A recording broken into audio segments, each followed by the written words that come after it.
Boa tarde, sejam bem-vindos a mais uma aula e na aula de hoje nós iremos conhecer um pouco mais sobre o nosso corpo, sobre o nosso organismo, qual é o funcionamento dele. Nós iremos estudar sobre o sistema endócrino. E o que seria o sistema endócrino? O sistema endócrino, ele vai ser constituído por um conjunto de glândulas, ou seja, todas as glândulas que estão presentes no nosso corpo vão fazer parte e vão formar o sistema endócrino. E qual seria a função do sistema endócrino? A função do sistema endócrino seria justamente a de manter e regular todas as funções corporais, proporcionando estabilidade ao nosso organismo. Através de quê? Da produção de hormônios, isso mesmo. As glândulas, elas vão ser as responsáveis pela produção dos hormônios. E elas vão ser classificadas em glândulas exócrinas e glândulas endócrinas. O que é que poderia classificar essas glândulas em endócrinas ou exócrinas? Elas vão ser classificadas de acordo com qual é o local de liberação da substância que é produzida por ela. Por exemplo, as glândulas exócrinas, elas vão ser as glândulas mamárias, salivares e intestinais. Elas vão produzir secreções que serão liberadas para fora do organismo, como, por exemplo, o suor, a saliva e o leite materno. Já as glândulas endócrinas, elas vão produzir os hormônios, se elas a tireoide, hipófise e hipotálamo, glândulas sexuais femininas, masculinas, entre outras que nós estudaremos mais detalhadamente a partir de agora.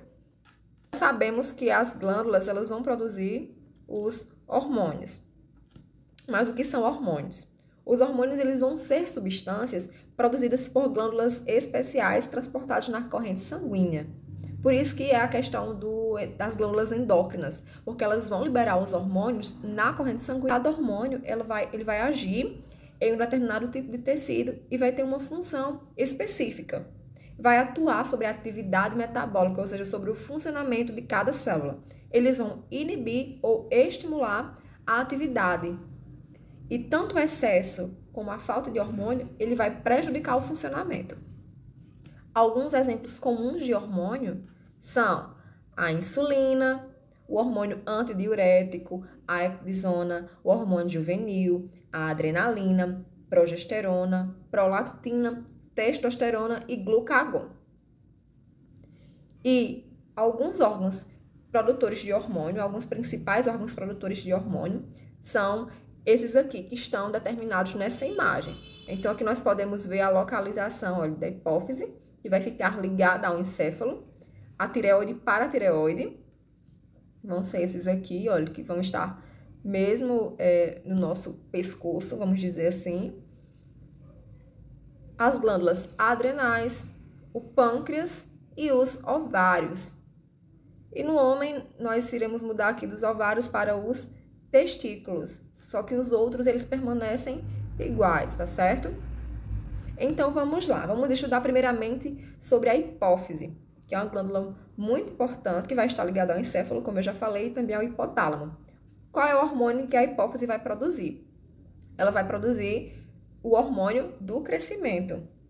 Então, a falta desse hormônio vai causar o nanismo, ou seja, tem a questão do total, né? Porque tem, por exemplo, os anões. E tem gente que é baixo por questão de genética mesmo. E nós temos também o excesso do hormônio que pode provocar o gigantismo. Além disso, a hipófise vai lançar no sangue os hormônios antidiuréticos, prolactina e ocitocina. O antidiurético, ele vai ser aquele hormônio que vai facilitar a absorção de água pelos rins, ou seja, ele vai diminuir a perda de água pela urina. A prolactina, ela vai estimular a produção de leite durante a amamentação. O hormônio ocitocina, ele vai ter a função de estimular as contrações do útero no momento do parto. Agora nós vamos falar aqui sobre a tireoide. A tireoide, que a localização eu já falei para vocês que vai ficar aqui, ela vai produzir dois hormônios, como por exemplo a tiroxina e iodotironina, que vão ser responsáveis por acelerar as transformações químicas. O fato de acelerar as transformações químicas faz com que esse hormônio ele libere mais calor no organismo, estimulando assim também o aumento da frequência cardíaca, ou seja, dos batimentos cardíacos, aumentando também o fluxo de sangue. Além disso, esses hormônios eles vão atuar na formação dos ossos no período do crescimento. O excesso ou a falta deste hormônio, ele vai causar o hipotireoidismo, que vai ser causado pela falta, e o hipertireoidismo vai ser causado pelo excesso. Sintomas vão ser o cabelo seco, irritabilidade, cansaço, pele seca, e a tireoide vai ser diminuída. Enquanto que no hipertireoidismo vai acontecer o quê? A perda de peso, os olhos salientes, suores mais frequentes e mais comum, além do pescoço ficar inchado. No livro de vocês tem até a imagem de uma doença que é o bócio, né? No caso, que é causada justamente pelo excesso, pelo hipertireoidismo, tá certo? O aumento da tireoide. Vai ficar bem inchado aqui. E por que é importante fazer o teste do pezinho, que nós já conhecemos, né? Todos nós já fizemos, e a gente sempre vê os bebês fazendo na maternidade o teste do pezinho logo quando nasce. É importante porque vai detectar provavelmente produzindo, a tireoide está funcionando bem, para que ele possa ter um desenvolvimento saudável. As suprarrenais.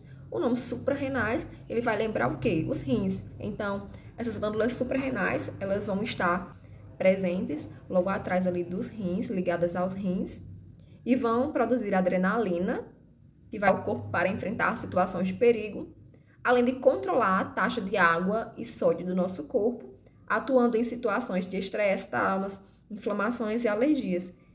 E também vai ser responsável por produzir o cortisol, que vai ser ativado em situações emergenciais. Chegamos agora ao pâncreas, que é muito importante, pois o pâncreas ele vai produzir a insulina e o glucagon, que são extremamente importantes para a regulação da taxa de glicose, de açúcar no nosso sangue. Então, qual é a diferença entre a insulina e o glucagon? Eles vão ter funcionamentos opostos um ao outro. A insulina, ela vai diminuir a quantidade de glicose no sangue, fazendo com que a glicose ela possa ser utilizada como fonte de energia. Ela vai auxiliar a entrada da glicose nas células. Enquanto que o glucagon, ele vai aumentar a concentração de glicose na corrente sanguínea. A deficiência na produção de insulina vai ocasionar a diabetes mellitus. No nosso corpo, nós teremos mecanismos de regulação dos hormônios. Como eu falei, tanto a falta como o excesso vai causar uma disfunção, vai causar um mau funcionamento do nosso organismo. Então, o que é que acontece? O nosso corpo vai produzir mecanismos que vão ou estimular a produção de hormônios ou inibir quando está em excesso. Eles vão estimular quando está em falta ou vão inibir quando aquele hormônio estiver em excesso. Os mecanismos de regulação vão se chamar de retroalimentação. E essa retroalimentação ela vai poder ser positiva ou negativa. E vai controlar o equilíbrio interno do nosso corpo. Então, a retroalimentação negativa, ela vai inibir, ou seja, vai fazer com que a produção daquele hormônio, ela diminua. Por exemplo, a diminuição na glicose do sangue faz com que as células endócrinas do pâncreas não produzam insulina. Se fosse ao contrário, se a taxa de glicose no sangue fosse baixa, seria a retroalimentação positiva. A insulina ela teria que ser produzida em maior quantidade para poder manter uma concentração normal. Então, seria estimulado. O aumento da glicose no sangue faz com que o nosso organismo ele diminua a produção da insulina, e o aumento da glicose faz com que as células endócrinas do pâncreas elas produzam mais insulina, elas estimulam. No caso da retroalimentação positiva, embora mais rara, é o aumento na liberação, ou seja, um estímulo que mantém uma alta taxa de produção daquele hormônio. Pronto, pessoal, a aula era essa. É um assunto maravilhoso.